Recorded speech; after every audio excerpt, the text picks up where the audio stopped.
Bien, estamos listos ya, hermanos. Vamos a iniciar un servicio más aquí de su iglesia cristiana, Efesios 4:23. Estamos saludando desde Cartago, Costa Rica.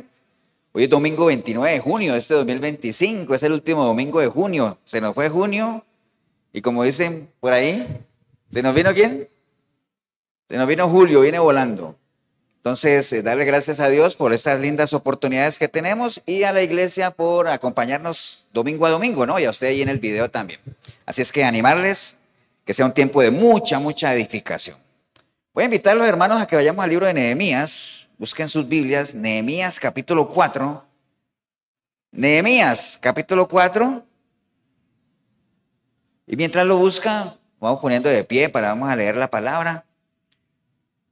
Nehemías capítulo 4, vamos a leer el verso 8 y 9. Nehemías capítulo 4, mientras la iglesia lo busca, siempre la importancia de tener la palabra a la mano, ¿no? ¿Estamos, hermanos? Dice la palabra Nehemías capítulo 4, dice el verso 8. Ahorita les voy a contar todo lo que... El que diga, pastores, ¿quién es Nehemías? Ahorita vamos a verlo. Nehemías 4:8 dice, y conspiraron todos a una para venir y atacar a Jerusalén y hacerle daño. Entonces oramos a nuestro Dios y por causa de ellos pusimos guarda contra ellos de día y de noche. Padre, te damos gracias en este día, Señor. Gracias por tu palabra, gracias por la linda oportunidad que tenemos, no solamente de tener acceso a ella, de poder leerla, sino que nosotros podamos meditar en ella y podamos aplicarla a nuestra vida, Señor. Disponemos todo nuestro ser a compartir este tiempo de enseñanza, de edificación, siempre con el anhelo en nuestros corazones de que, así como vamos a ser buenos oidores, seamos mejores hacedores de tu palabra, Señor. Te damos gracias en el nombre precioso de Cristo Jesús. Amén y amén. Pueden tomar asiento, hermanos. Bien, nosotros hemos mencionado ya varias veces, hermanos, ustedes que nos siguen y la iglesia que está aquí, bueno, vamos a hacer una plataforma. Siempre hemos mencionado que en la vida de todo cristiano, o la vida de todo cristiano, o el caminar de todo cristiano, digamos que está basado en dos grandes pilares, ¿no? ¿Sí saben lo que es un pilar? Una base, sí, como una columna, ¿no? Aquí tengo la definición. Una pilar es un elemento vertical para mantener la integridad y la solidez de diferentes tipos de construcciones o sistemas. Entonces, digamos que nuestro cristianismo, nuestro caminar cristiano, siempre marcha o anda, pues, basado en dos pilares claves, ¿no? ¿Cuáles creen ustedes que son los dos pilares? O sea, dos pilares sobre los cuales nuestro caminar cristiano está ahí fundado, ¿no? Y si esos pilares son débiles, nuestro cristianismo también, ¿no? ¿Cuál sería uno? Bueno, digamos que la palabra es el fundamento de la fe, pero digamos que hay dos. Les voy a decir otro para que ustedes me digan el otro. Uno es la fe. ¿Amén?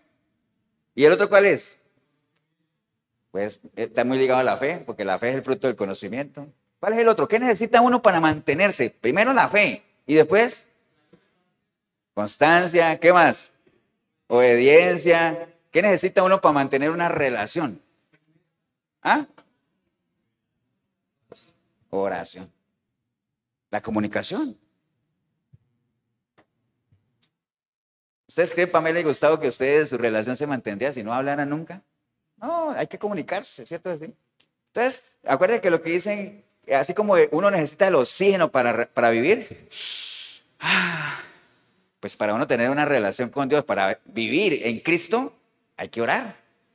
O sea, hay que hablar con Dios. O sea, si uno no habla con alguien, la relación se pierde y eso lo podemos nosotros comprobar. Hay gente que yo no volví a ver, ni hablar de la gente que yo dejé allá en Colombia, compañeros de estudio, que ni sé qué pasa con ellos, pero yéndose más cerca, gente de aquí de la iglesia que no está con nosotros ya, que yo no volví a hablar con ellos, entonces yo no sé, entonces ya no hay relación. Entonces si no hay relación, pues no hay nada, ¿no? Entonces, hermanos, la oración y la fe, y yo creo que no es un secreto para nadie, todos somos conscientes de la importancia de la oración, ¿cierto que sí? O sea, es clave, la oración es clave, ¿no? Ahora, lo triste es que tanto la oración como la fe, acuérdense que lo hemos comentado, han caído en las arenas movedizas ¿de qué? También lo vimos aquí, ¿no? De la religiosidad, ¿no? Y que una arena movediza, ¿qué es? Es ese terreno que uno cae y entonces uno como que comienza, ¿qué? A hundirse, y entre más uno se mueve, más se hunde. Y la única forma de salir de ahí, ¿cuál es? Que alguien que esté afuera lo jale a uno, ¿no? Porque si hay alguien que está con uno ahí en la arena movediza, ¿qué pasa? Si uno trata de ayudar al otro, pues se hunde más rápido, ¿cierto que sí? Entonces, tristemente la oración, al igual que la fe, han caído en ese cáncer, llamémoslo así, que es la religiosidad, ¿no? Y qué complicado, digo cáncer porque qué complicado es arrancar a alguien que está sumergido en la religiosidad, ¿no? A veces es mejor agarrar a alguien que no sabe nada. Pastor, yo no sé nada, quiero aprender, pero no sé nada. Es más fácil eso que agarrar a alguien que ha sido mal enseñado. Eso sí es terrible, hermanos. Entonces, ¿por qué estamos hablando de la oración? Porque acabamos de leer dos versículos que ahora más adelante le vamos a entrar, que de hecho esta prédica se llama, ¿cómo se llama esta prédica? Orar, pero también actuar. Entonces vamos a hablar de la oración, ¿cierto decir?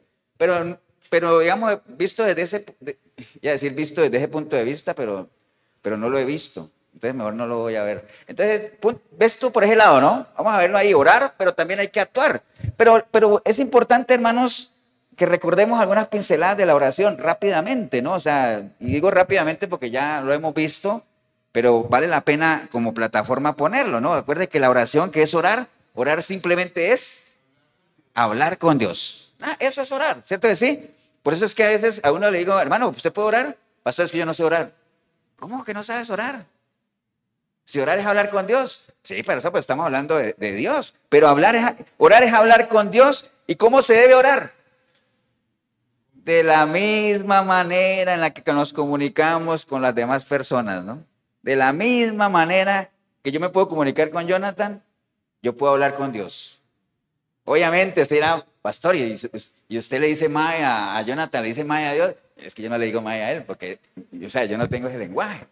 Ahora, usted dirá, pastor, entonces es pecado decir mae. No, pues tampoco vamos a ir a eso, ¿no? Pero guardando las distancias, ¿no? De la misma manera en que nos comunicamos entre nosotros, podemos comunicarnos con Dios. Amén. Ahorita sí dirá, pastor, pero todo el mundo lo puede hacer. Ahorita vamos a ver. Entonces, ¿cómo se debe orar? De la misma manera, ¿no? Mateo 6:7 dice, y orando, hermanos, que esto, vea, esto que les voy a leer, si tan solo lo leyera, lo hubiera leído uno en la católica, o lo leyeran hoy en día la gente que está en la iglesia católica, pues tal vez cambiarían su manera de orar, ¿no? Dice la palabra en Mateo 6:7, dice, y orando, no uséis, ¿qué? Vanas repeticiones. No uséis vanas repeticiones como los gentiles. Dice que piensan que por su palabrería serán, ¿qué? Oídos, dice. No os hagáis pues semejantes a ellos. ¿Por qué? Porque vuestro Padre sabe qué cosas tenéis necesidad antes de que vosotros las pidáis. Amén. Entonces, ¿cómo se debe orar? De la misma manera que nos comunicamos, sin usar vanas palabrerías, sin nada de eso. O sea, ¿me entiende? Hablando como lo hablamos, común y corriente nosotros, ¿no? ¿Cuándo se debe orar? Bueno, ahora hay gente que dice, pastor, yo oro en la iglesia antes de comer, cuando me levanto en la mañana. No está mal, ¿cierto? Pero lo que aconseja la palabra es que hay que orar sin cesar, ¿no? Sin cesar, en todo momento. Si Dios está en usted, usted puede hablar con Él en todo momento. A donde vaya, lo consulte, aquí voy, Señor, ay, yo, ¿qué hago, Señor? Ayúdame, ilumina. Hablar con Él, ¿no? En todo momento se puede hablar con el Señor. No está reservada para X momento ni para ninguna hora en particular. Pastor, yo me levanto a las 3 de la mañana a orar. Está bien. Está bien. Sí, porque hay gente que le gusta ese espacio. ¿Para qué? Porque hay tranquilidad, no hay ruido, intimidad, pero de 3 a 4 y ya, me acuesto otra vez y ya no vuelvo a hablar con Dios. No, entonces ahí sí ya no. ¿Entiendes, no? Entonces, ¿por qué debemos orar? ¿Por qué? Porque Dios nos invita a hacerlo. Dios nos invita a hacerlo. Filipenses 4:6 dice, por nada estéis afanosos, sino que sean conocidas vuestras peticiones delante de Dios en toda oración y ruego, en acción de gracias, y la paz de Dios que sobrepasa todo entendimiento guardará vuestros corazones y vuestros pensamientos en Cristo Jesús. En todo momento, ¿no? Porque acuerde, nos conviene en todo momento. ¿Por qué? Porque entre más comunicación, más relación, más estrecha la relación, ¿no? Ahora, ¿escucha a Dios todas las oraciones? No, porque para orar con Dios hay que estar ¿en qué? ¿Qué tengo que hacer yo para hablar con cualquiera de ustedes? Con Regina, ¿qué tengo que hacer yo para hablar con Regina? Primero tengo que tener el número de ella, ¿no? Y que mi teléfono tenga saldo, si es que es prepago, ¿no? Entonces, tiene que haber una línea de comunicación. Entonces, Dios no escucha todas las oraciones. Dice la palabra en Juan 9:31 y sabemos que Dios no oye a los pecadores. Porque si alguno es temeroso de Dios, a ese sí oye. Entonces, la primera oración que un pecador debería hacer es la oración ¿de qué? De arrepentimiento. ¿Para qué? Para que active la línea con Dios y ahí sí ya pueda comunicarse con Él. Dice, pastor, pero siempre me sacan ese versículo que Dios no oye al pecador. Es el único, que con un solo versículo, bueno, te leo otro pues. Primera de Pedro 3:12. Porque los ojos del Señor están sobre los justos y sus oídos atentos a sus oraciones. Pero el rostro del Señor está en contra de aquellos que hacen el mal. Ahora se dirá, pastor, pero Dios siendo Dios, Él no oye todo. ¿Cómo dice usted que Él no oye al pecador? Pues no estoy diciendo que no oiga, pues que diga, uy, no puedo oír. Claro que Él oye. Pero ¿de qué sirve que Dios oiga una oración de un pecador que no quiere nada con Él? ¿Para qué? Como si no lo hubiera oído, ¿no? ¿Han oído ustedes ese dicho que dice que el que no sabe es como el que no ve, ¿no? Ahora, alguien que no sepa algo no es que esté ciego, pero cuando uno no sabe algo es como si no lo hubiera visto. Entonces lo mismo, ¿no? Bueno, lo mismo del amor. Yo amo al que me ama, ¿no? Pero, pastor, Dios ama a todo el mundo, porque Él es amor. Sí, pero ¿de qué sirve que Dios ame a alguien si esa persona no quiere nada con Él? Como cuando uno tiene un hijo que no quiere nada con uno. Me duele verlo mal, quisiera hacer algo por Él, pero si Él no quiere nada conmigo, de nada sirve que yo lo ame si Él no quiere nada conmigo. Lo mismo pasa con Dios. Entonces, ¿escucha Dios todas las oraciones? No. Dios no oye al pecador. Acuérdese de eso, ¿no? ¿Cuáles son los requisitos para orar? ¿Qué necesita uno para orar? Todos tenemos fe, Jorgito. Lo que pasa es que hay gente que cree en otras cosas que no. Acuérdate, todos tenemos fe, ¿no? Hasta el ateo tiene fe. ¿En qué cree el ateo? En que no hay Dios. Entonces, ¿qué necesitamos para orar con Dios? Sí, saber que hay un Dios, pero ¿qué necesitamos? Para que se active esa línea. Creer que le hay. ¿Qué más? Hay algo, un proceso. ¿Cómo se llama eso? Por el que todos tenemos que pasar. Ustedes para estar aquí ya pasaron por ahí. ¿Cuál? Arrepentimiento. Primero arrepentimiento. Después de que yo me arrepiento, viene en mí ¿qué? El nuevo nacimiento. ¿Cuál es el requisito para orar con Dios? Haber nacido de nuevo. Porque con el nuevo nacimiento, que viene de un arrepentimiento genuino, con el nuevo nacimiento, yo vuelvo en amistad con Él. Y volviendo en amistad con Él, puedo hablar otra vez con Él. ¿Estamos claros, no? Vamos ahí en línea de la oración, ¿no? Ahora, necesitamos nacer de nuevo y después de haber nacido de nuevo, meternos un poquito a la palabra, conocer palabra. ¿Para qué? Para que tengamos de qué hablar con Él. Eso es como que yo me siente ahí en una mesa con un piloto de Fórmula 1 y llega, ¿de qué le hablo a este? Y así era este mae, pero no es, ¿de qué le hablo a este? ¿De qué le hablo? Yo solo sabe Fórmula 1, yo de carro no sé nada. Entonces, para yo después hablar con Él, si después me voy a volver a encontrar con Él, ¿qué debería yo hacer para que sea ameno? Pues leer algo de Fórmula 1 para que la próxima vez que me va con Él y decirle, uy, los pits, y entrar ahí, que yo no sé qué, los pits es lo único que sé. Pero bueno, entonces, conocer palabra, ¿para qué? Para que tengamos de qué hablar con Él, manejemos el lenguaje, estemos en una misma línea. Amén, hermanos. Manejemos las mismas expectativas, lo que Él espera de mí, lo que yo espero de Él, basado en la palabra. Amén, hermanos. Ahora, en esto de las oraciones, tristemente hay un abuso del tema de la oración, ¿no? Hay gente que abusa de la oración. Y abusos obviamente con dolo y sin dolo muchas veces, ¿no? Todo aquello de que a veces hay gente cruel que abusa del tema de la oración porque basado en aquello de que tú pídalo todo en nombre del Señor y Él se lo da. Y entonces la gente cae ahí, ¿no? Acuérdate que bíblicamente sí hay un versículo que dice que todo lo que pidieres al Padre en mi nombre lo haré para que el Padre sea glorificado. Entonces la gente cree que pedir algo en el nombre de Jesús es ponerle en el nombre de Jesús. Ya con eso, ¿no? No, cuando Él dice en mi nombre es en mi ¿qué? En mi naturaleza, en mi esencia, en mi soy, en lo que yo soy, en línea a mí. Lo que pidas ahí, ¿no? En línea a eso, ¿no? Por eso es que la mayoría de la gente pide cosas y no recibe. ¿Por qué? Porque pide mal, piden para sus propios deleites. Amén. ¿Qué más? ¿Estamos aquí? Ah, bueno, ¿cómo contesta Dios las oraciones? De varias formas. ¿Cuáles son? A veces dice, sí. A veces dice, no. A veces dice, no lo necesitas. A veces dice, todavía no es tiempo. ¿Me entienden? Entonces cualquiera de esas respuestas uno podría recibir. Pero la gente cree que la única respuesta que Dios va a dar, ¿cuál es? Sí, ¿no? Y hay algunos que dicen, no recibimos, ¿qué cosa? No recibimos un no como respuesta. ¿Han escuchado eso?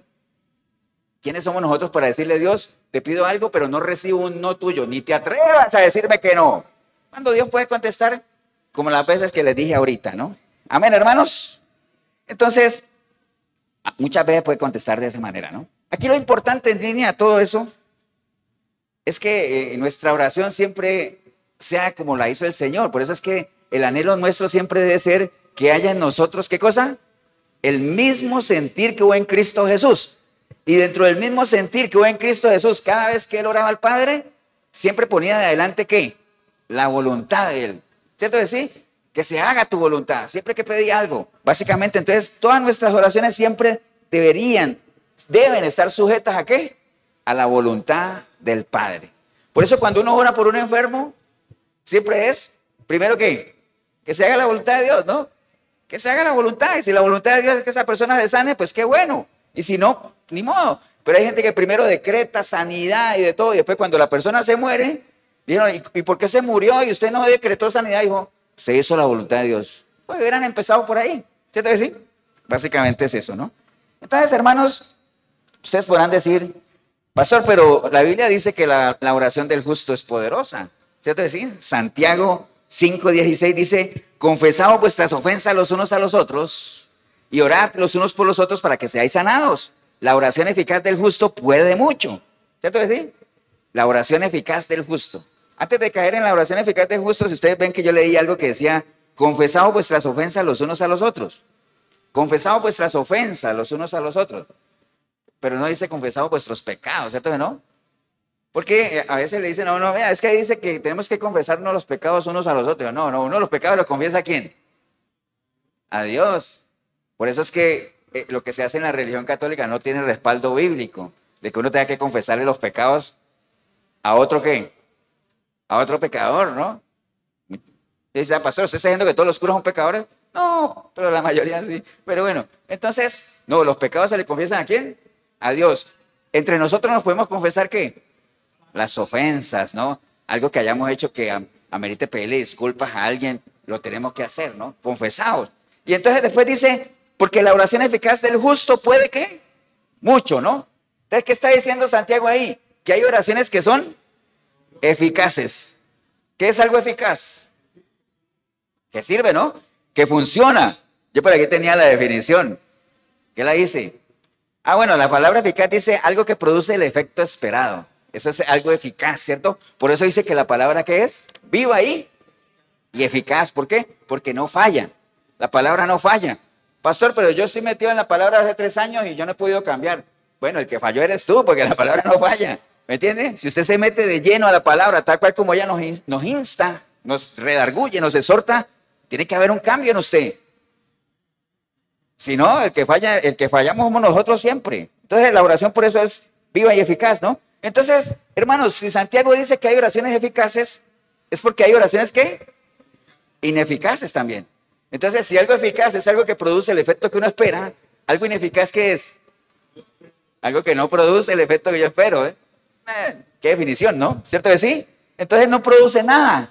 En otras palabras, uno podría decir que una oración ineficaz es una oración infructífera o infructuosa. ¿Qué quiere decir algo infructuoso? Que no da fruto, ¿cierto que sí? Algo que no da fruto para nada, ¿no? Entonces, hermanos, siguiendo con esa seguidilla que estamos haciendo de la oración, hay cosas, la Biblia nos enseña también, hay varias cosas, hay actitudes, hay acciones que ponen estorbo a nuestras oraciones. ¿Y las hacen qué cosa? Ineficaces o las hacen infructuosas como tal. Yo les voy a mencionar solo 2 recomendaciones de la palabra para que las oraciones realmente sean eficaces, o sea, sean oraciones que den el fruto que se espera, ¿no? Por ejemplo, dice la palabra en Hebreos 11:6, pero sin fe es imposible agradar a Dios, porque es necesario que el que se acerca a Dios crea que le hay y que es galardonador de los que le buscan. Entonces, lo primero, nuestra oración, hermano, para que sea una oración eficaz, tiene que ser una oración que agrade a Dios. ¿Cierto que sí? Que agrade a Dios. Si nosotros le pedimos algo a Dios, asegurémonos que sea conforme a la voluntad de Él. Y la única manera es por medio de la fe, ¿no? Para que nosotros podamos agradarle a Él. Amén. Acuérdense cuando Salomón le pidió algo a Dios, le pidió sabiduría, ¿se acuerdan? Y eso fue algo que, ¿qué? que agradó a Dios. Lo agradó, lo impresionó. Y entonces el Señor le dijo, te doy la sabiduría y además te voy a dar todo lo demás que no me pediste, pero que yo sé que cualquier persona añoraría o anhelaría. Riquezas, sabiduría, bueno, posesiones materiales, bueno, de todo, ¿no? Y así mujeres, pero no digo eso. Entonces está bien. Entonces, pero le dio todo eso, ¿no? Entonces, hermanos, la oración tiene que ser una oración que, ¿qué? Que agrade a Dios, ¿cierto que sí? Ahora, la otra es, 1 Juan 5:14, dice, y esta es la confianza que tenemos en Él, que si pedimos alguna cosa conforme a su voluntad, Él nos oye. Amén. Y si sabemos que Él nos oye, en cualquiera cosa que pidamos, sabemos que tenemos las peticiones que le hayamos hecho, ¿cierto que sí? Entonces, ahí hay otra línea también, para que una oración sea fructuosa o sea eficaz, que sea conforme a la voluntad de Él, alineado a lo que decíamos ahora. Todo lo que pidas, pídelo en mi nombre. Cambiémosle ahí.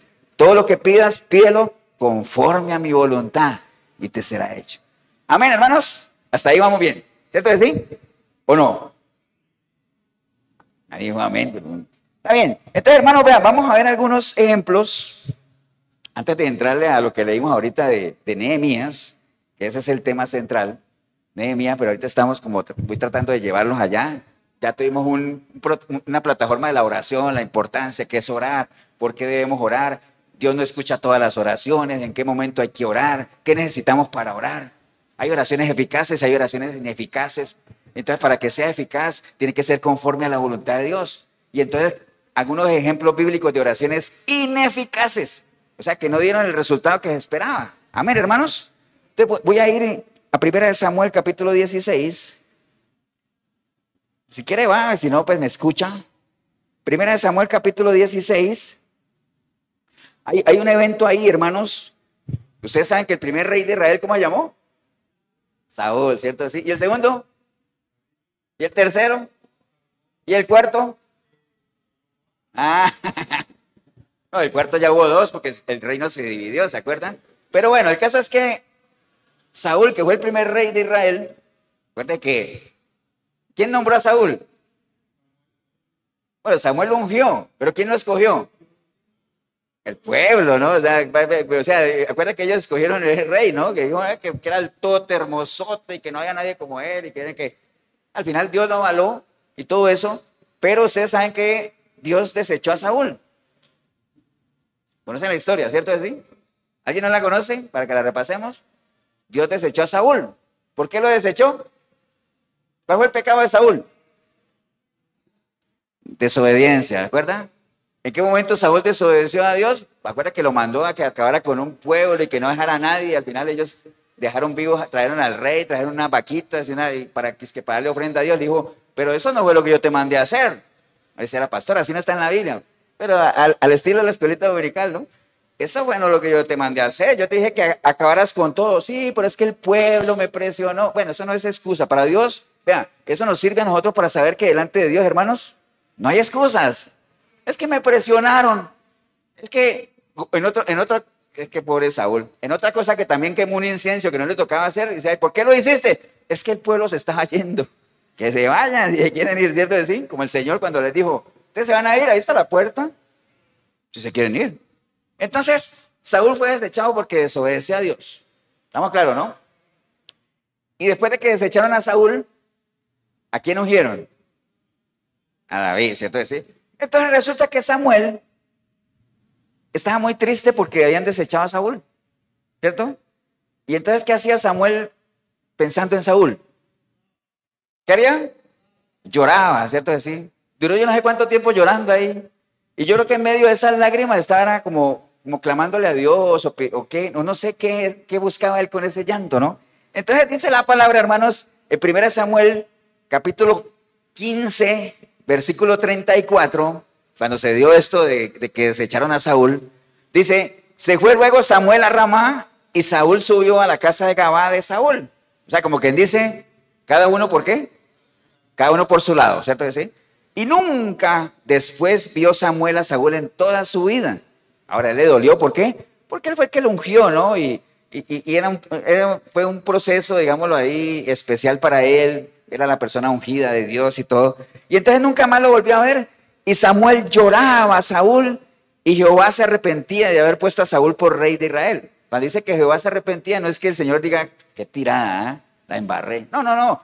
El Señor lo que decía era que le dolía en su corazón lo que había pasado. ¿Cierto que sí?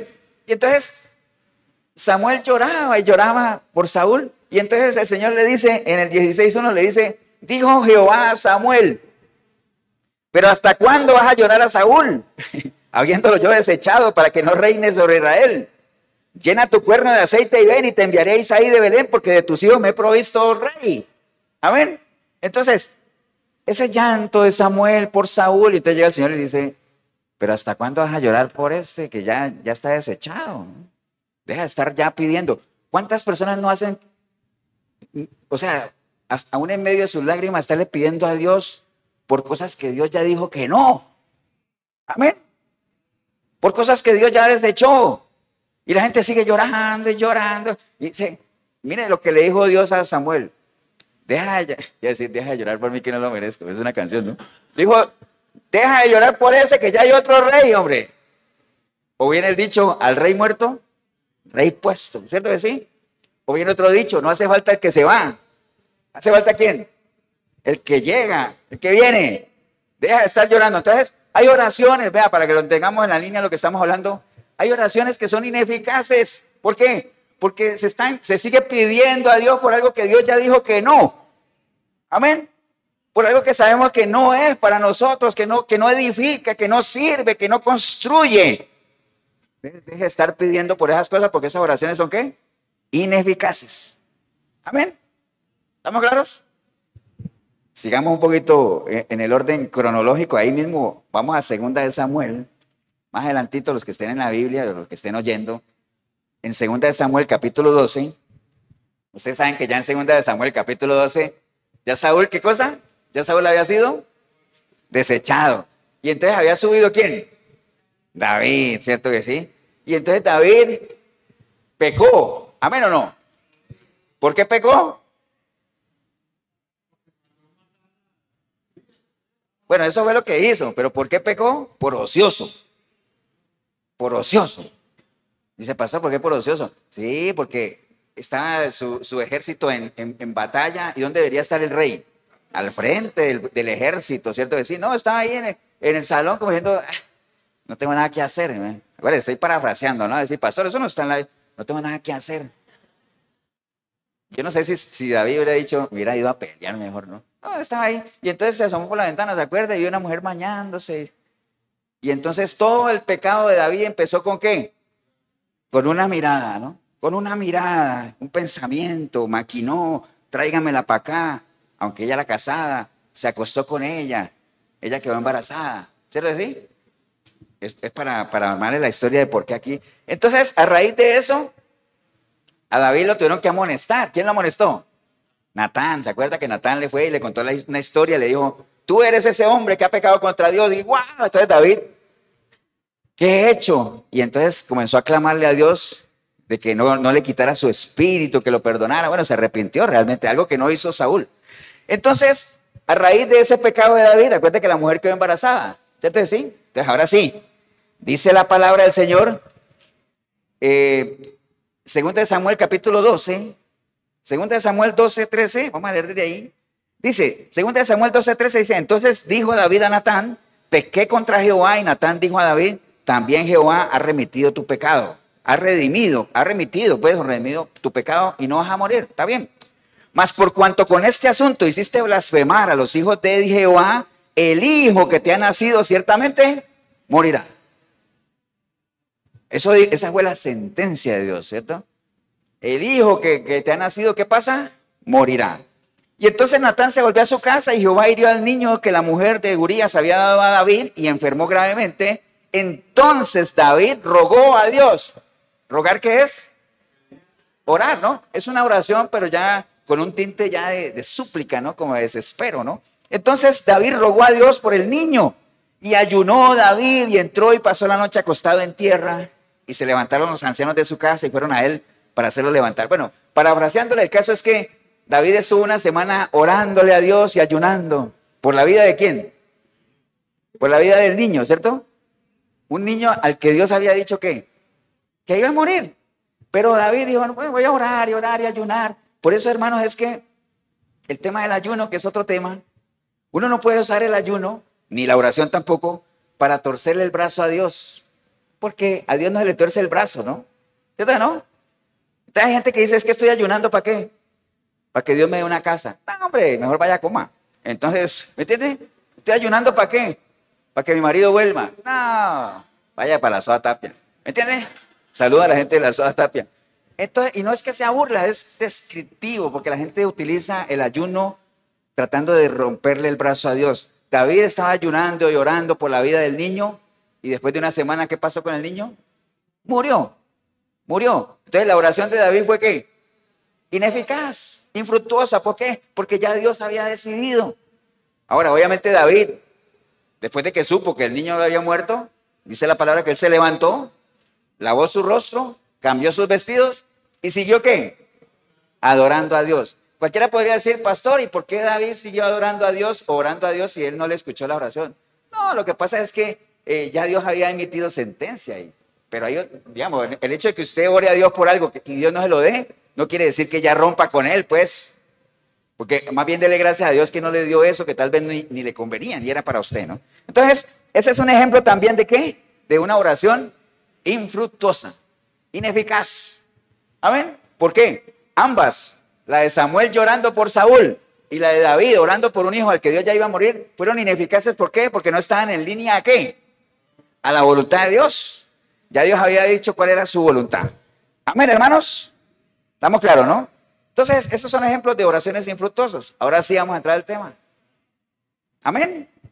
Entrando del tema ese de que hay que orar, pero también ¿qué? Actuar. Estamos de acuerdo. Porque después no van a salir ahí los que tiran piedras, que uno no cree en la oración. Estamos de acuerdo, la oración es clave, es vital. Pero también lo dijimos al principio, que tristemente ha caído en la arena movediza de la religión. Amén.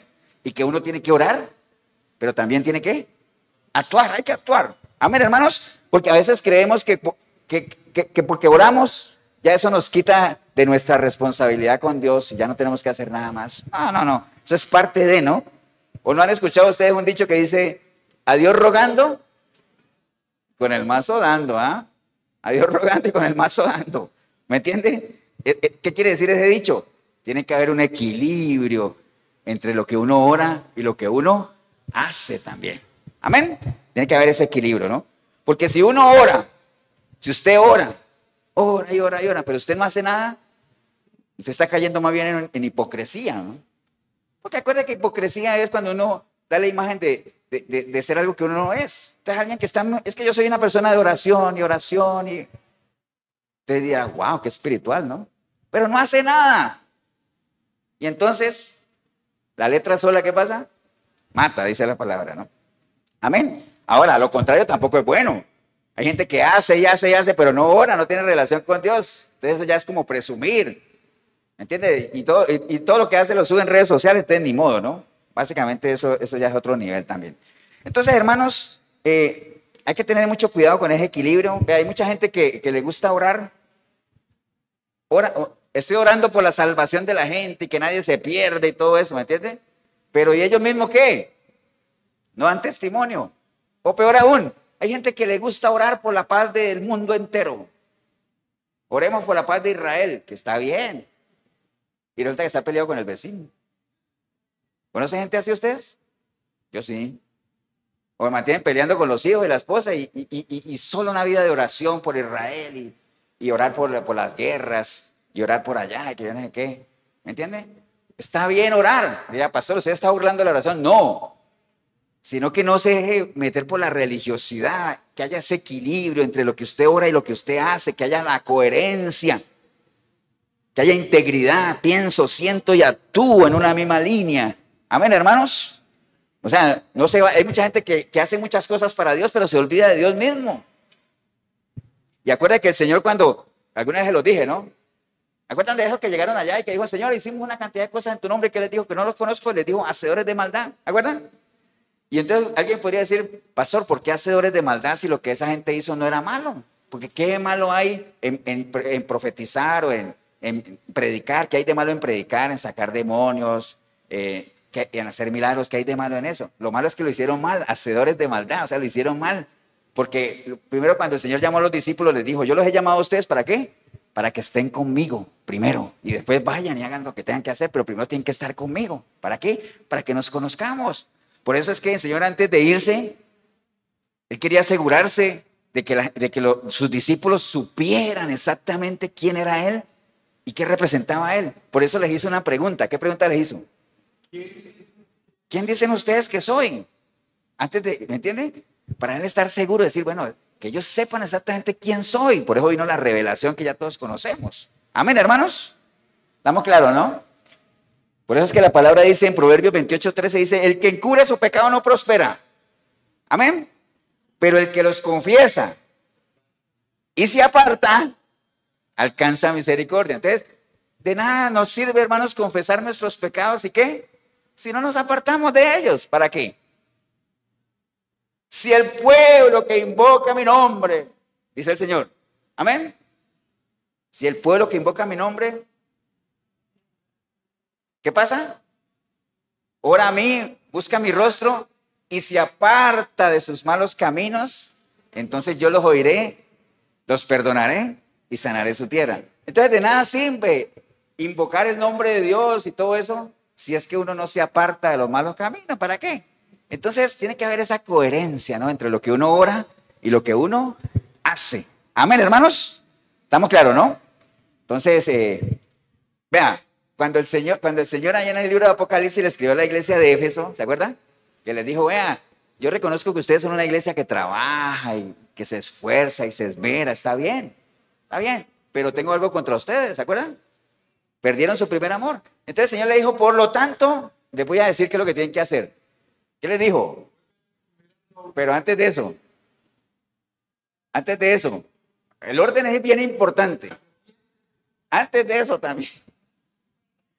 Le dijo, acuérdate de dónde te has sacado. Acuérdate de dónde te has sacado. ¿Por qué? ¿Por qué el orden es importante? Porque cuando uno se acuerda en dónde uno estaba, entonces uno ¿qué?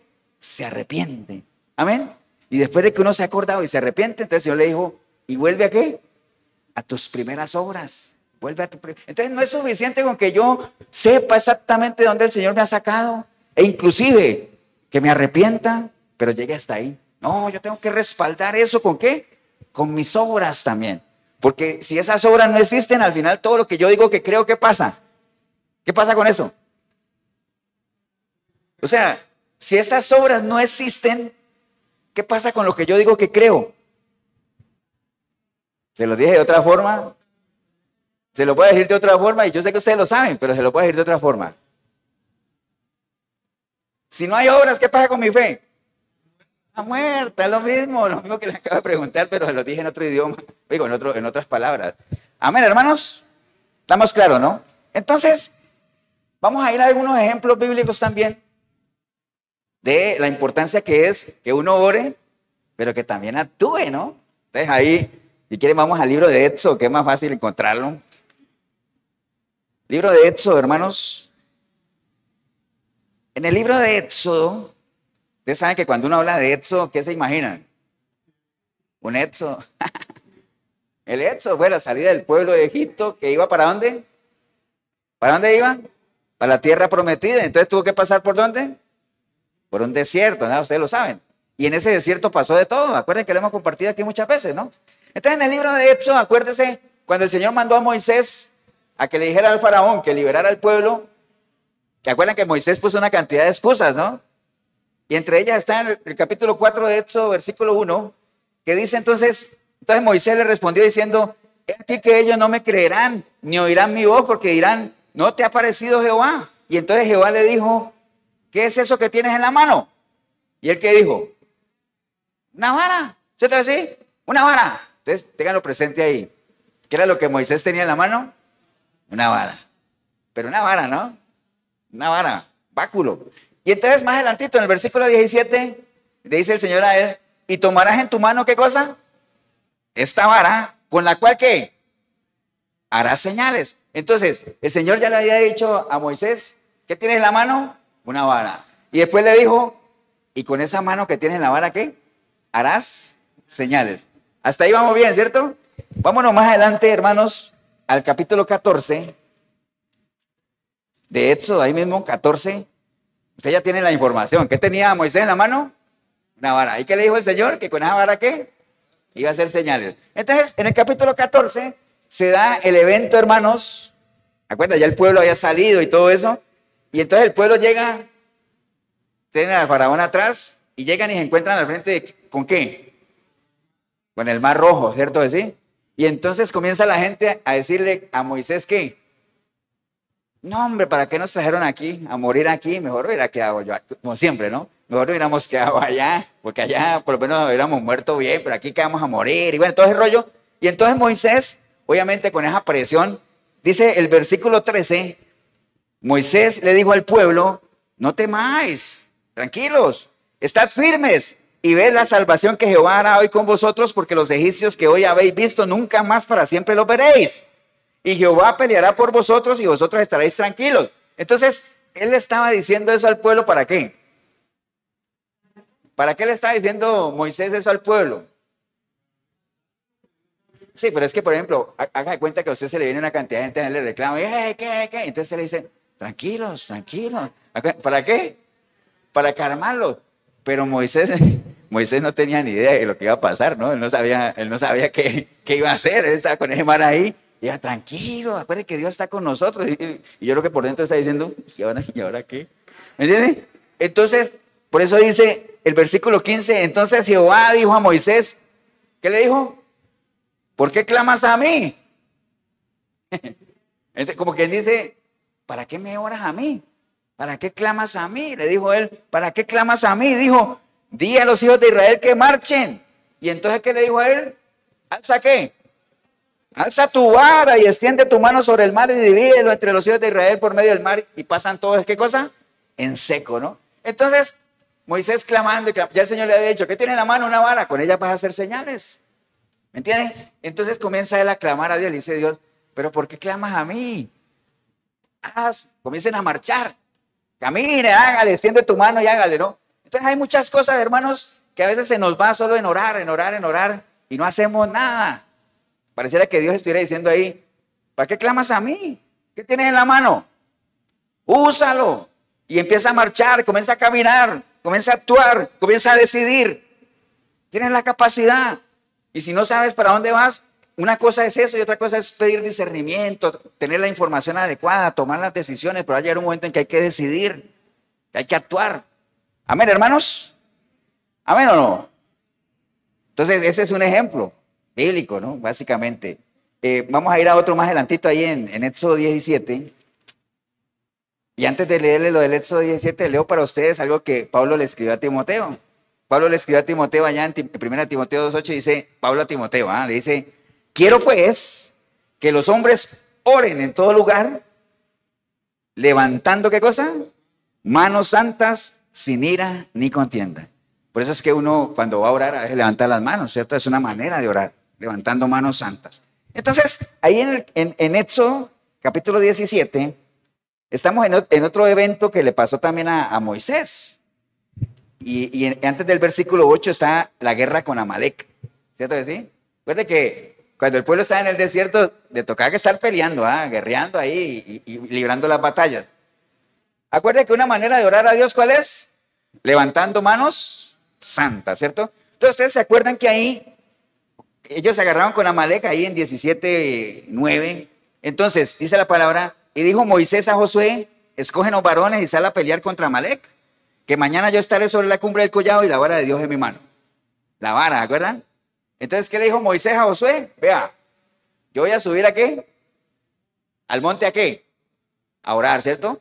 Pero eso sí, ¿ustedes qué? Ustedes tienen que ir a pelear, ¿no? Tienen que ir a pelear. No van a creer que porque yo subo a orar ya los demás, ¡pum!, fulminados. No.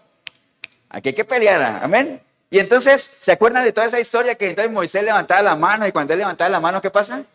El pueblo de Israel iba ganando, pero como él ya estaba viejo, se cansaba, entonces la bajaba, y entonces el pueblo de Israel comenzaba ¿qué? A perder, ¿cierto? ¿Sí? Y entonces decían, uy, ¿ahora qué hacemos? Así no dice la palabra, ¿no? Entonces dijo, no, pues hagamos una cosa, traigamos una piedra para que Moisés se siente, y entonces mientras, ¿quién eran los que estaban con él? Aarón y Ur. Entonces dijo, bueno, Ur, agárrate tú una mano y yo la otra.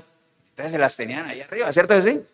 Y entonces mientras él tenía las manos ahí, y entonces dice el versículo 13, bueno, el 12, y las manos de Moisés se cansaban, por lo que tomaron una piedra y la pusieron debajo de él y se sentó sobre ella. Aarón y Ur sostenían sus manos, el uno del lado del otro. Así hubo en sus manos firmeza hasta que se puso el sol. Y mientras eso estaban orando, Moisés con las manos arriba, dice el versículo 13, y Josué deshizo a Amalec y su pueblo al filo de ¿qué? A filo de espada. De espada, ¿cierto? ¿Sí? Entonces, hermanos, no nos creamos, o sea, bajémonos de esa nube, que porque oramos a Dios ya todo se hizo. La oración es importante, es clave, pero acuerde que la relación con Dios es una relación y como toda relación se mueve bajo los principios de la ¿qué? Reciprocidad, ¿no? El Señor hace su parte, pero nosotros tenemos que hacer nuestra parte también. Y en la parte que nos toca tenemos ¿qué cosa? Actuar, hay que actuar. Amén, hermanos. Ahora sí vamos a ir a Nehemías. Vamos a Nehemías ahora sí. ¿Estamos o no, hermanos? Bien. Vamos a ir a Nehemías. Entonces, leímos 2 versículos de Nehemías que están muy ligados a todo lo que hemos hablado, ¿no? Pero si yo les hablo a ustedes de lo que hizo Nehemías, alguien podría decirme, pastor, ¿y quién era Nehemías? ¿Todos saben quién era Nehemías y qué hizo Nehemías? ¿O qué caracteriza el libro de Nehemías? Si lo han leído o no lo han leído, bueno, no importa si lo han leído o no lo han leído, de todas formas lo vamos a ver. Entonces, hermanos, el libro de Nehemías es un libro muy importante. Yo les recomiendo que lo lean porque es todo un ejemplo de liderazgo, es todo un ejemplo de trabajo en equipo, cómo se deben hacer las cosas y sobre todo un ejemplo de restauración, ¿no? O sea, cuando uno habla de Nehemías, ¿qué es lo primero que se le viene a la mente que no sea Jorgito? Pues, ¿qué es lo primero que se le viene a la mente a uno? ¿Lo qué? Los muros. ¿Y qué hay que hacer con los muros? Levantarlos otra vez, ¿no? Entonces, cuando uno levantar muros es sinónimo, digamos, en el lenguaje del reino de Dios, es sinónimo de restauración, ¿no? Restauración. Entonces, es un libro basado en restaurar. Porque acuérdense que cuando uno levanta un muro que antes había, pues lo está restaurando, ¿cierto? Restaurar es volver las cosas ¿a qué? A su estado original, ¿cierto? ¿Sí? Entonces, bueno, el libro de Nehemías se trata de eso, ¿no? Básicamente de cómo un pueblo guiado por un buen líder entendió el plan de Dios y entendiendo el plan de Dios empezó a trabajar para la obra de Dios. Amén. De eso se trata el libro de Nehemías. Pero ¿cómo empezó toda esa historia de Nehemías? Para que tengamos el cuadro completo, muy rápidamente así, flash, digámoslo así, de Nehemías en un minuto. No, tampoco en un minuto, ¿no? Entonces, ¿cómo empezó todo eso? ¿Ustedes se acuerdan, hermanos? Y ahorita que Juan Pablo mencionaba los muros, algo bien importante es que las ciudades antiguas, si hay algo que las caracterizaba es que tenían alrededor, ¿qué? Murallas, muros. Porque los muros garantizaban, ¿qué? Protección, la seguridad. Entonces, si uno quería destruir una ciudad, lo primero que tenía que tumbarle, ¿qué era? Los muros. ¿Cierto que sí? Los muros. Los muros representan seguridad, protección. Las puertas representan, ¿qué? Autoridad. Autoridad. Los muros, protección, las puertas, autoridad. Por eso cuando el Señor fundó su iglesia, ¿qué dijo él? Ni las puertas ¿de qué? Del Hades prevalecerán contra ella. Si lo decimos en otras palabras, si las puertas son autoridad y el Hades ¿qué es? Pero el Hades, la vez pasada vimos que el rico y Lázaro, mientras que Lázaro estaba en el seno de Abraham, el rico estaba en el Hades. ¿Qué era el Hades? Sí, pero el Hades, ¿cómo lo conocemos así popularmente? El infierno, ¿cierto? ¿Sí? Entonces, ni las puertas del Hades prevalecerán contra ella. En otras palabras, ni el mismo infierno tendrá autoridad sobre ella. ¿Entiende? En otras palabras. Entonces, básicamente, las ciudades obviamente levantaban muros para la seguridad y todo ese asunto, para establecer límites, ¿no? Y alguna vez les puse el ejemplo de esta iglesia, que si este local que nosotros tenemos aquí no tuviera muros, pues aquí todo el mundo pasaba, ¿no? Al baño y se iban y iban para allá. Entonces nosotros aquí, la gente pase. ¿Por qué? Porque la gente no tendría límites. Entonces los muros nos dan ¿qué cosa? Límites. Por eso cuando usted viene a su vida cristiana, parte de lo que usted tiene que restaurar es volver a levantar ¿qué cosa? Sus muros. Estamos hablando espirituales. En su mente, básicamente, ponga límites para que no entre lo que no tenga que entrar. Amén, hermanos. Entonces, Bueno, básicamente, ustedes se acuerdan que por allá en el libro de Jeremías, Jeremías fue enviado al pueblo a que el pueblo recompusiera su camino, que no abandonaran a Dios, que él les dijo, "Ay, vuelvan a la senda antigua, mediten, deténganse ahí", y la gente dijo, no, no, no, no, no queremos nada. Y entonces, a raíz de eso, el pueblo se fue, ¿qué? En castigo a esa desobediencia que no quisieron atender, ¿se fueron qué? Cautivos. ¿A dónde? A Babilonia. ¿Por cuántos años? Jorgito, es algo para los demás, buchón. 70 años, ¿cierto que sí? 70 años. Entonces ahí parte la historia. 70 años cautivos y todo. Y se acuerdan que ellos estando cautivos que decían, ay, cuando el Señor nos saque de esta cautividad, entonces ¿qué pasa? Seremos como los que sueñan, nuestra boca se llenará de alabanza. Mejor hubieran hecho caso desde un principio, ¿cierto que sí? Pero bueno, esa es otra historia. Entonces, hermanos, esa fue una época muy triste del pueblo de Dios. El pueblo abandonó a Dios, lo abandonaron, fueron a Babilonia en cautiverio, los utensilios sagrados se los llevaron también para Babilonia. Y entonces, después de los 70 años, al pueblo se le permitió ¿qué? Regresar a la ciudad, otra vez, para que reconstruyeran la ciudad, porque ya se habían cumplido los 70 años, ¿no? Y entonces ese regreso se dio en varias etapas. Ahora, ¿quién fue el rey que autorizó ese regreso? Ciro, qué bueno, mi morrito. Ciro, rey de Persia, ¿se acuerda? Firmó un edicto donde decía, por medio de este edicto firmo, ¿para qué? Se les permite a ellos regresar a su país para que reconstruyan allá si quieren, ¿no? Entonces hubo un primer grupo, básicamente profeta Ageo, Zacarías, que digamos que hicieron los cimientos del templo y todo eso, pero al final hasta ahí llegaron.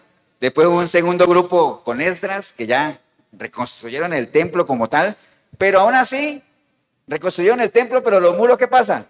Todavía no, están caídos. Entonces, a raíz de que los muros están caídos y la gente había regresado allá, pues como no habían límites, ¿qué hacía la gente del pueblo de Dios que tenían prohibido hacer, pero que lo hicieron? ¿Qué hicieron ellos? Se comenzaron a mezclar con toda la gente, ¿no? Porque si no hay límites, ¿cierto? ¿Los muros sirven para qué? Para proteger, ¿no? Para tener ahí cierta privacidad, ¿no? Entonces, hermanos, a pesar de eso, pues los israelitas empezaron a mezclarse. Entonces ahí es donde aparece la figura de ¿quién?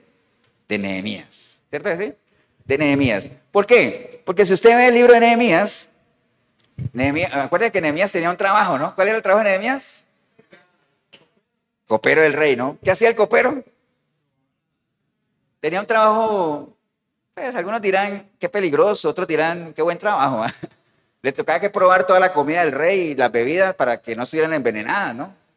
Podría ser peligroso, pero a la larga Nehemías comía lo que comía el rey, dormía donde dormía el rey, pues estaba en su zona de confort, ¿cierto? Sí, estaba bien, tranquilo. Pero a él le vino noticias de que su ciudad, Jerusalén, estaba siendo ¿qué? Destruida, ¿no? Entonces, eso le llenó a él de mucha ¿qué? Tristeza, ¿no?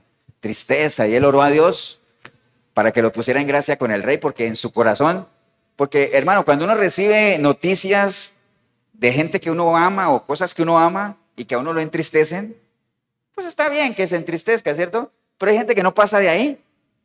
Ay, que achará, qué tristeza, y ya, ¿no? Y cada uno sigue con su vida. Pero Nehemías no fue así. Nehemías sintió la necesidad de ¿qué? De hacer algo. ¿Cierto que sí? De hacer algo, básicamente. Entonces, él quería ir a ver qué podía hacer por su pueblo, ¿cierto? Y entonces ahí es donde empieza todo el proceso de restauración, precisamente porque Nehemías se sentó, lloró, oró, y entonces, básicamente, el rey al que él servía se dio cuenta. ¿Por qué el rey se dio cuenta que Nehemías estaba triste? Pero ¿cómo se le reflejó el dolor a Nehemías que se nos puede reflejar el dolor a nosotros? ¿Cómo se dan cuenta ustedes que yo estoy contento? ¿Ah? Sí, pues el ánimo, pero ¿por qué? Específicamente, ¿por qué? ¿Ah? Por la cara. Por la cara. La cara, ¿no? Entonces, claro, Nehemías, me imagino, la Biblia no lo dice, pero de nada.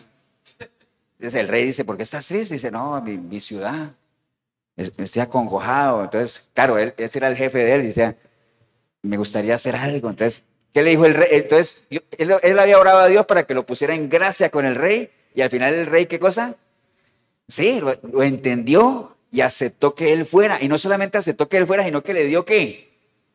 Cartas de autorización, porque se necesitan cartas, básicamente, ¿no? Entonces, ahí fue donde empezó todo el proceso de Nehemías. Entonces ya Nehemías con esas cartas, ¿qué hizo? Se fue, ¿no? Se fue para allá. Y entonces ahí fue donde empezó básicamente. Entonces cuando él llegó allá, que ahí es donde vamos a estar en el capítulo 4 de Nehemías, que leímos ahorita. Entonces cuando él llegó allá, él no llegó, por eso les decía que el libro de Nehemías es un ejemplo de liderazgo, porque él no llegó allá a todo alborotado, no, él llegó tranquilo, sabiendo lo que tenía que hacer, hizo un recorrido por la ciudad, un balance. Bueno, ¿qué es lo que hay que hacer? ¿Qué necesitamos aquí? Bueno, ¿con quiénes cuento y con quiénes no? ¿Qué hay aquí? ¿Qué saben hacer unos? ¿Qué saben hacer otros? Entonces, a ver cómo nos organizamos, ¿cierto? ¿Sí? Y entonces, obviamente, cuando él llegó allá, lo primero que encontró fue una fuerte, ¿qué? Oposición, ¿cierto? ¿Sí? Acuérdate que lo hemos hablado aquí, ¿no? Cuando uno quiere hacer algo para la obra de Dios, siempre aparece la oposición, digámoslo así, ¿no? Los que quieren como minimizar y ridiculizar lo que uno quiera hacer, ¿no? Entonces, por eso en el capítulo 4 de Nehemías, dice la palabra ahí, cuando yo Sanballat, que nosotros edificábamos el muro, porque ellos empezaron ya a edificar el muro, se enfureció y se enojó en gran manera, hizo escarnio, ¿no? O sea, se burlaba de ellos, ¿no? Que es lo primero que hace la gente cuando uno quiere hacer algo para Dios, ¿no? Primero se burlan y después se enojan, ¿no? Pareciera que a la gente le disgusta que uno quiera hacer algo bueno para uno y para los que uno ama, ¿no? Pareciera que a la gente le gusta más verlo a uno derrotado, ¿no? Pateando balde. Amén, hermanos. Entonces se encontró una fuerte oposición que nosotros la hemos tenido también, ¿no? ¿Dónde encuentra uno la primera y principal oposición cuando uno entra a los caminos de Dios? ¿Dónde la encuentra uno? En la familia, ¿no? La gente cercana. Por eso es que ahí es donde uno tiene que empezar a trabajar fuerte, ¿no? Por eso se acuerdan el endemoniado que el Señor le dijo, no tengas conmigo, vete a tu casa, da testimonio allá, empieza allá, porque es un trabajo duro, realmente hacer labor de evangelismo ahí en la casa, ¿no? Entonces, pero bueno, esa oposición es parte de nuestro caminar, ¿no? Recuerden que hemos hablado muchas veces aquí que si ser cristiano es fácil o no, el cristianismo es fácil si uno ama las cosas de Dios. Amén. Si usted no ama las cosas de Dios y las cosas de Dios le aburre, el cristianismo ni para qué, o sea, ¿para qué se tortura? Eso es como que a mí, yo odio el chile, ¿no? Y entonces esté en un restaurante de comida mexicana y comiendo cosas picantes y todo eso. ¿Ustedes creen que yo voy a disfrutar eso? No, ¿cierto que no? A la gente que le gusta el chile, pues riquísimo, pero si a uno no, ¿para qué? Entonces mejor me voy para otro lado. Un pollito agridulce, algo así, ¿no? A esta hora un pollo agridulce, qué barbaridad. Bien, entonces, hermanos, él empezó ahí todo su proceso con esa adversidad que había. Entonces, más adelante, ellos comenzaron a burlarse, ¿no? Entonces, vamos al versículo 8, que es donde leímos ahorita. Nehemías 4:8. Acuérdense, ¿no? Estamos en la historia de que él llegó allá y comenzaron ya organizó la gente, comenzaron a construir, pero los enemigos, los que siempre no le faltan a uno, porque acuérdense que a uno nunca le faltan enemigos, a uno le faltan amigos, pero uno siempre le sobran enemigos. Eso es una realidad, ¿no? Entonces, a raíz de esa situación adversa, dice la palabra en Nehemías 4:8, dice, y conspiraron todos a una para venir a atacar a Jerusalén y hacerles daño. Conspiraron. ¿Qué es una conspiración? Una conspiración es una reunión, por lo general, ¿qué cosa? Secreta, ¿no? Por lo general secreta, donde varias personas se reúnen para ver cómo hacen ¿qué? Un daño a alguien o algo, una conspiración. Entonces esta gente conspiraron todo, es decir, se unieron. Porque cuando uno quiere hacer algo malo, todos se unen, ¿eh? ¿El pecado qué cosa? Une. Si no, preguntémosle a quién. A Pilato y Herodes. Ellos no eran amigos. Pero a raíz de lo que pasó con Jesús se volvieron amigos. Entonces, o los fariseos, los seduceos, los heredianos, no, los herodianos, toda esa gente, ellos tenían sus diferencias. Pero cuando vino nuestro Señor Jesucristo, todos se unieron. ¿Entienden? Porque el pecado une. Entonces esta gente conspiraron todos para venir a atacar a Jerusalén y hacerles daño. Entonces dice el versículo 9, entonces, dice Nehemías, oramos a nuestro Dios, oramos, ¿cierto? Oramos a nuestro Dios, ¿estamos claros? Oramos. Y por causa de ello, entonces pusimos guardas de día y de noche. Entonces cualquiera diría, y entonces esa es la confianza que tienen en Dios. oraron a Dios y llenaron de guardas todo eso. Entonces, ¿cuál es la fe? No, es que una cosa es que uno crea en Dios y ore a Él, y otra cosa es que uno tiene que actuar también. Eso es como, por ejemplo, cuando alguien pasa por una calle oscura, y vea, ahí asaltan. Sí, pero yo voy en el nombre de Jesús. No, pues al final saldrá al otro lado asaltado, ¿no? Entonces, sí. Entonces dice, ¿cuál era la fe? No, es que el sabio ve el peligro y se aparta también. Entonces hay que orar a Dios, ¿pero qué? Que tomar las precauciones. Nehemías aquí, oramos a Dios, sí. Pero también pusimos guardas ahí de día y de noche, ¿eh? De día y de noche. Sabemos que Dios está con nosotros, pero nosotros tenemos que hacer nuestra parte también. Amén, hermanos, estamos ahí, ¿no? Amén. Entonces, básicamente esa fue la respuesta de Nehemías ante eso que estaba ahí, porque acuérdense que la fe y la dependencia en Dios no significa pues abandonarse y aplastarse ahí. Es que yo soy una persona de fe, ¿por qué? Estoy esperando que Dios haga la obra. Y estoy esperando que me llamen del banco a decirme que aparecieron ahí yo no sé cuántos millones, porque la riqueza del impío va a ser transferida a los justos. Y cada 8 días voy al odontólogo a ver cuándo es que me va a salir una muela de oro. ¿Me entiendes? Pero yo soy una persona de fe. Ahora, uno podría reír de eso, pero eso se enseña en las iglesias. No, hombre, así no trabaja Dios. Haz lo tuyo, yo hago lo mío. Pastor, y en el ánimo de las riquezas, ¿cómo se mueve Dios? El Señor te dice a ti, el Señor nos da a nosotros la capacidad, ¿nos da las riquezas? No, nos da la capacidad de hacer las riquezas. Amén. Entonces, acuérdese, ser una persona de fe no significa estar ahí, abandonarse ahí, esperando que Dios haga todo, ¿no? Amén o no. Entonces, por eso él decía, hay que orar y velar, como le decía el Señor a sus discípulos. El Señor en Mateo 26:41 les dijo a ellos, vea, velad y orad. Las dos cosas, velad y orad, ¿no? Para que no entréis en tentación, porque el espíritu de verdad, ¿qué cosa? Está dispuesto, pero la carne débil. Entonces, ustedes pueden orar, está bien, pero tienen que velar, tienen que estar atentos, tienen que estar pendientes. Entonces, hermanos, vean, esa fue la actitud de Nehemías, ¿cierto? Ahí en el versículo 11, dice la palabra, y nuestros enemigos dijeron, no sepan ni vean hasta que entremos en medio de ellos y los matemos y hagamos cesar la obra. Entonces ellos se querían infiltrar. ¿Qué es infiltrarse? Es cuando uno se mete de una manera, ¿qué? Camuflajeada, ¿cierto? Camuflajeada. Ellos dijeron, no, vamos a meternos ahí. Cuando estemos adentro, los matamos, ¿no? Ahora está, pastor, ¿y eso en qué aplica a nosotros? Bueno, hay mucha gente, hermanos, que se infiltra en los gremios cristianos, de las mismas iglesias. Se disfrazan de cristianos, se hacen pasar por cristianos para hacer daño, ¿no? Y eso está advertido. Acuérdense que el Señor dijo que iban a venir falsos maestros, ¿para qué? Para engañar a ¿quiénes? Aún a los escogidos, ¿cierto que sí? Entonces, para engañar a los escogidos, ¿qué tienen que hacerse? Infiltrarse, ¿no? Tienen que meterse ahí o camuflajearse. Por eso es que la Biblia está llena de advertencias de que hay que cuidarse de ¿quiénes? De los falsos hermanos, de los falsos maestros. Y para eso, ¿qué tenemos que hacer? Desarrollar esa capacidad de ¿qué? De discernir, ¿no? Lo que es de Dios, lo que no es de Dios. Amén, hermanos. Entonces eso fue en el versículo 11. Y saltándome un poquito al versículo 14. Después dijo, después miré y me levanté y dije a los nobles y a los oficiales y al resto del pueblo, no temáis delante de ellos. Acordaos del Señor grande y temible. Pelead por vuestros hermanos, por vuestros hijos, por vuestras hijas y por vuestras mujeres y por vuestras casas. Entonces, hermanos, razones de sobra tenemos por qué pelear o no. Tenemos gente que amamos. Amén o no. Hay cosas que nos han costado, dice, por vuestras casas. Hay cosas que nos ha costado conseguir. Amén. Hay que pelearlas. Es un sistema que todo lo tiende a destruir. Todo, ¿entienden? Lo que uno ha ganado con esfuerzo, como dicen por ahí los dichos. Hoy es el día de los dichos. Todo lo del pobre, ¿qué? Todo lo del pobre. ¿Ya no lo saben? Hay un dicho que dice, es que todo lo del pobre. ¿No saben? Entonces, colombianos. Cuando uno consigue algo y la gente lo quiere menospreciar, uno dice, es que todo el pobre es robado. Es un dicho que existe ahí, porque nadie acepta que uno pueda conseguir algo con esfuerzo. Cuando uno consigue algo, digo, no, seguro fue un mal negocio. Le digo, pues todo el pobre es robado. ¿Me entiendes? Es un dicho que hay por ahí, ¿no? Saludos a la gente de Colombia que sí me entienden. Está bien. Entonces, hermanos, vea, uno puede orar por la familia, está bien. Uno puede orar por sus hijos. Y ya sabemos que orar es clave, importante, la oración es poderosa.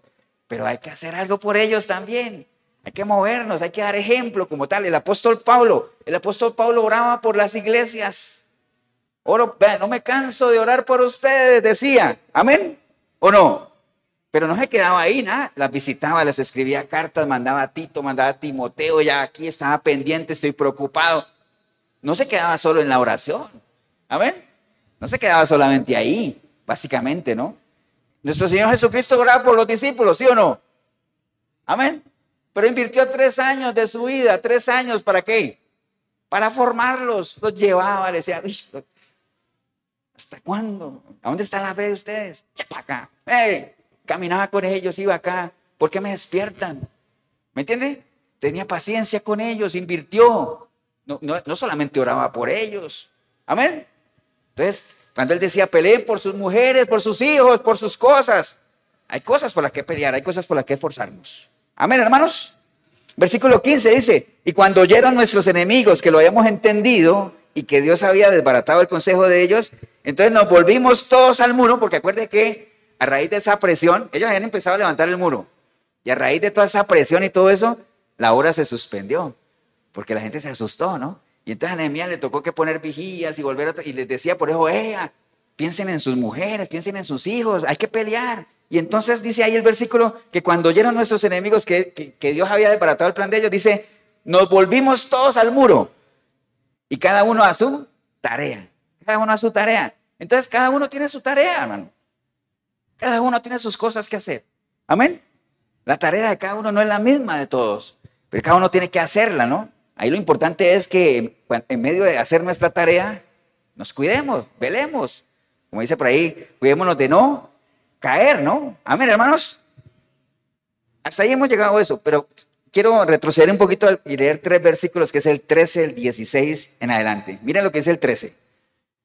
Porque acuérdense que Nehemías había puesto vigías de día y de noche, ¿cierto? Entonces el 13 dice, entonces por las partes bajas del lugar, detrás del muro, a raíz de todo el asedio que ellos tenían, entonces por las partes bajas del lugar, detrás del muro y en los sitios abiertos, puse al pueblo por familias, Nehemías, puse al pueblo por familias, con sus espadas, con sus lanzas y con sus arcos, ¿cierto? Como quien dice, todo el mundo armado hasta los dientes, ¿cierto? ¿Sí? Decía, pastor, ¿y no confían en Dios? Sí, pero si el Señor les ha dado armas, hay que defenderse. Además, acuérdense que, ¿cómo se conoce a Dios? ¿Varón de qué? Varón de guerra, ¿amén o no? Entonces, el 13 dice eso, después el 16 dice, desde aquel día, cuando todo el mundo había vuelto al muro, desde aquel día, la mitad de mis siervos trabajaban en la obra, y la otra mitad, ¿qué pasa? Tenía lanzas, escudos, arcos y corazas, y detrás de ellos estaban los jefes de toda la casa de Judá. Y los que edificaban en el muro, los que acarreaban, ¿acarrear qué es?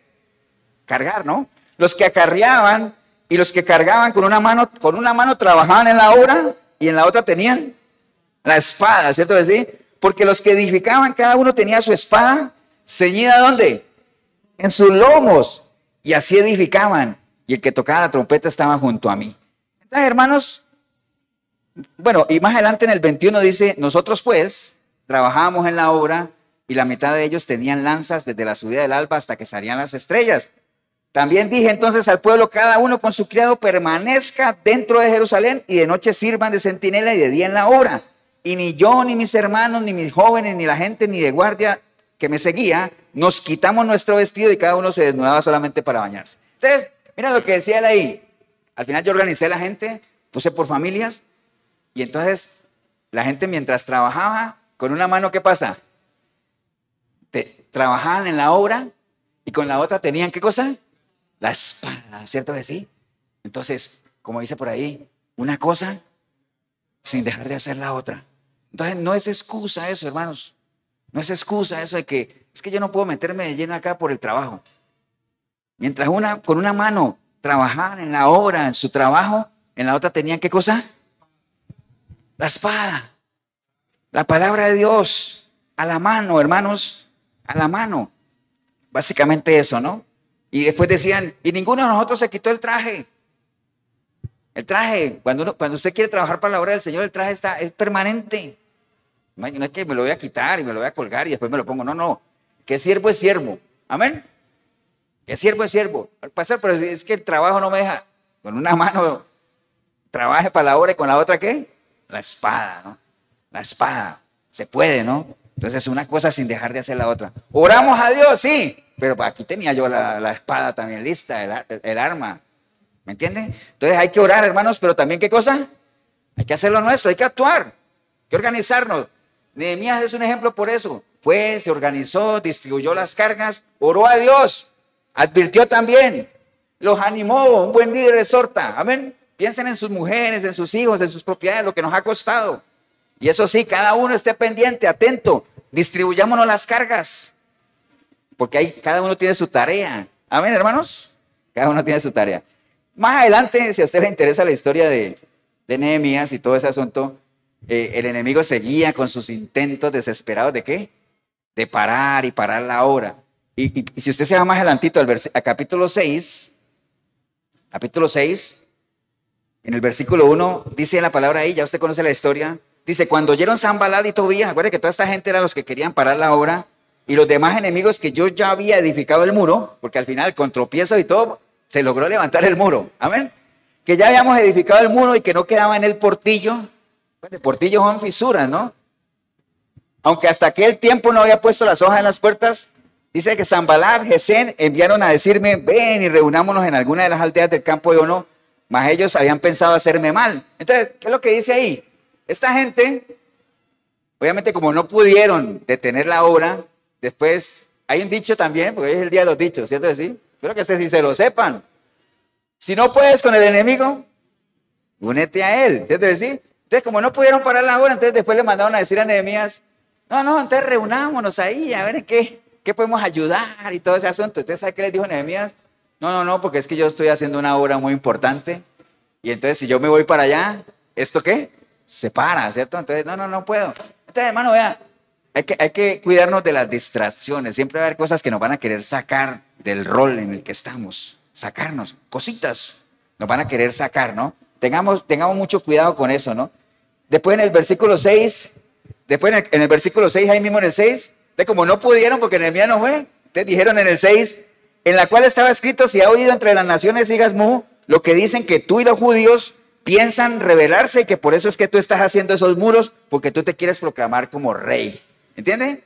Eso le dijeron a Nehemías, como no pudieron sacarlo de la obra, le dijeron, mira, por ahí están diciendo que ustedes levantaron ese muro porque tú quieres que te elijan como rey. O sea, nunca Nehemías lo hizo con esa intención.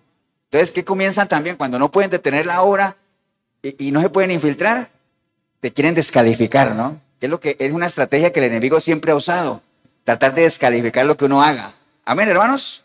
Y más adelante, en el versículo 10, ya estamos terminando, dice, vine luego a la casa de Semaías, hijo de Delaía, hijo de Mehetabel, porque él estaba encerrado, el cual me dijo, reunámonos en la casa de Dios dentro del templo y cerremos las puertas del templo porque te vienen a matar. Sí, esta noche vendrán a matarte. Y entonces Nehemías dijo, un hombre como yo ha de huir, ¿quién que fuera como yo entraría en el templo para salvar la vida? Bueno, el caso es que vino a Nehemías un falso profeta a decirle, mira, vámonos para el templo porque te van a matar.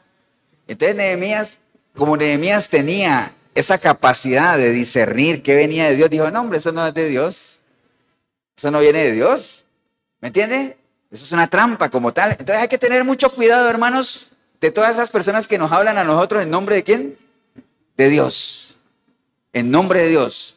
No se confíe con aquello, así dice Dios, no se confíe con eso. Y yo le comentaba a una hermana ahora, ni tampoco se confíe de cuando usted ve algo que lo diga quien lo diga, péselo siempre, péselo. Es que a veces yo veo que hay gente que porque pone a alguien en el Face, a alguien famoso, ya lo dan por hecho. No, usted tiene que pesarlo. ¿Sabe si eso es cierto o no? Fíjate que Pablo le dijo a los Gálatas, vean, si ustedes ven un ángel bajando del cielo, el ángel bajando del cielo, si ese ángel que ustedes vieron bajando del cielo les trae un evangelio que no es el de Cristo, sea anatema, ¿eh? ¿Me entiende? Por más que lo hayan visto bajar del cielo, ¿no? Entonces, hay que tener mucho cuidado, hermano, con esos que te hablan en el nombre de Dios, ¿no? Entonces, usted quiere recibir la guía de Dios, métase a la palabra. Métase a la palabra. Y no tenga esa costumbre insana, esa mala costumbre que tiene mucha gente de estar esperando que les profeticen y les digan lo que ustedes quieren oír. Que les dé una palabra, que sí, dígame una palabrita. No, usted quiere palabrita, no, usted quiere palabra, métase a la Biblia, ¿no? Métase ahí para que el Señor le hable a su corazón. Amén, hermanos. Vea, para terminar esta historia de Nehemías, cuando uno se pone en las manos de Dios y cada uno va a su tarea y usted ora, pero también actúa, ¿cuál es el resultado de eso, hermanos? Al fin, el resultado de eso, bueno, obviamente después le leyeron la palabra y todo ese asunto, pero ahí mismo en Nehemías 6:15, Nehemías 6:15, ahí está la respuesta. Cuando uno no se deja llevar por provocaciones, ni distracciones, ni nada de eso, sino que usted hace todo conforme a la voluntad de Dios, dice Nehemías 6:15, entonces, hermanos, fue terminado pues el muro el 25 del mes de Elul, el 52 días, y cuando lo oyeron todos nuestros enemigos, temieron todas las naciones que estaban alrededor de nosotros y se sintieron, ¿qué cosa? Humillados, y conocieron que por nuestro Dios había sido hecha la obra. Amén. Entonces, ese es el resultado. Realmente cuando uno hace las cosas, cuando uno ora a Dios, pero cuando uno actúa, amén, conforme a la voluntad del Señor. Amén, hermanos. Entonces, esa es la reflexión final para nosotros es, pensemos en los muros. ¿Cómo andamos nosotros de muros? ¿Están caídos? ¿Hay que levantarlos? ¿Cómo anda cada uno de nosotros en nuestra relación? ¿Estamos teniendo autoridad sobre lo que pensamos? ¿Sobre nuestros pensamientos? Por eso la Biblia dice que cuando uno tenga un pensamiento que uno sepa que no es de Dios, ¿qué tiene que hacer con él? Llevarlo cautivo a los pies de Cristo. Amén. Pero para eso hay que tener, ¿qué cosa? Autoridad, ¿no? Amén, autoridad. Entonces, hermanos, vea, un minuto. Ustedes han leído en la palabra que Dios pelea nuestras batallas. Amén. Dios pelea del lado nuestro en las batallas. Amén o no. Pero obviamente tenemos que estar en el lado de Dios, si no, no. Y de hecho, primera de Samuel 17:47 dice, y sabrá toda la congregación que Jehová no salva con espada y con lanza, porque de Jehová es la batalla. Amén. Y él os entregará en nuestras manos al enemigo. Amén. Eso está claro. Entonces, pero eso es lo que le gusta a la gente. Sí, es que Jehová pelea mi batalla. Mi batalla es de él. Pongo mi batalla en manos de Dios. Amén. Eso es lo que le gusta a la gente. Amén o no. Pero les leo esto para aterrizar a toda esa gente que en medio de su oración es que Señor, te entrego mi batalla, pelea la Señor. No. Dice la palabra en 1 de Reyes 20:13, y aquí un profeta vino a Acab, rey de Israel, y le dijo, así ha dicho Jehová, ¿has visto toda esta multitud? He aquí, yo la entregaré en tu mano para que conozcas que yo soy Jehová. Y entonces le respondió acá, ¿por mano de quién? Y él dijo, así ha dicho Jehová, por mano de los siervos de los príncipes de la provincia. Entonces Acab dijo, mira qué bueno, Pero ¿y entonces quién va a empezar la batalla? Y entonces ¿qué le dijo? ¿Qué le dijo? Tú la tienes que empezar, ¿no? Está bien, Dios va a pelear contigo, pero tú la tienes que empezar. Amén. Amén o no, hermanos. Entonces cuando acompañamos nuestra oración, entonces, nada más termino leyendo este versículo, dice Hebreos 12:12, por lo cual, hermanos, levantemos las manos caídas y las rodillas paralizadas. Usted siente que tiene las manos caídas y las rodillas paralizadas, sin ánimo, sin confianza, levanta eso, dice, y haga sendas derechas para vuestros pies, para que lo cojo no se salga del camino, sino que sea sanado. Seguid la paz con todos y la santidad, sin la cual nadie verá al Señor.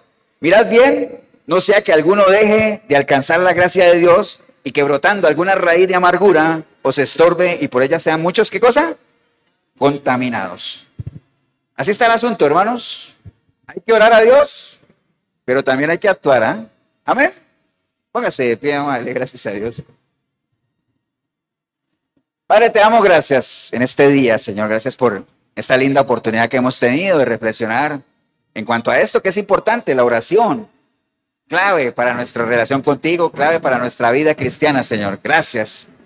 Pero también hemos entendido hoy lo vital y lo importante que es también que nosotros acompañemos nuestra oración con acciones, con obras, con hechos. Gracias te damos, Señor. Y si hubiera alguna persona hoy aquí en este lugar o ahí en el video, donde usted hoy ha entendido que realmente usted necesita entregarle su vida al Señor, no solamente para poder orarle a Él, sino para por medio de su palabra, usted sepa qué es lo que tiene que hacer, cómo se debe comportar, cómo debe obrar. Ahí donde está, dígale, Señor Jesús, en este día escuché tu palabra, Señor. Y hoy me ha quedado claro de que necesito conocerte, Necesito caminar contigo, necesito tener tus pensamientos, Señor. Pero para eso necesito entregarte mi vida, Señor. Por eso hoy, arrepentido, arrepentida como nunca antes, clamo a ti, Señor, para que tu preciosa sangre me limpie de todo pecado y tu Santo Espíritu pueda venir a mí y hacer de mí una nueva criatura, Señor. Y que a partir de hoy yo pueda buscarte, Señor, a través de tu palabra, porque quiero conocerte, quiero servirte, quiero caminar contigo, Señor. Quiero pelear mis batallas, pero yo mismo quiero empezarlas, quiero reconocer a mis enemigos y sé que de la mano tuya lo lograré, Señor. Bendigo el momento que decidí venir a este lugar o ver este video, porque vine y empecé a verlo sin ti, pero hoy te recibo como mi único y suficiente Salvador. Te doy gracias en el nombre precioso de Cristo Jesús. Amén y amén. Si usted hizo la oración, hermanos, sí, un aplauso, Señor, está bien.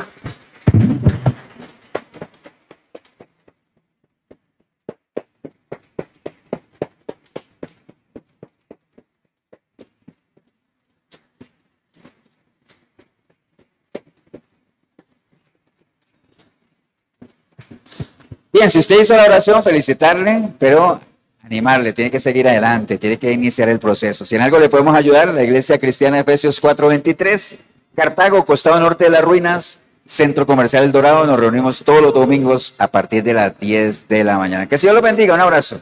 Nos vemos en una próxima oportunidad.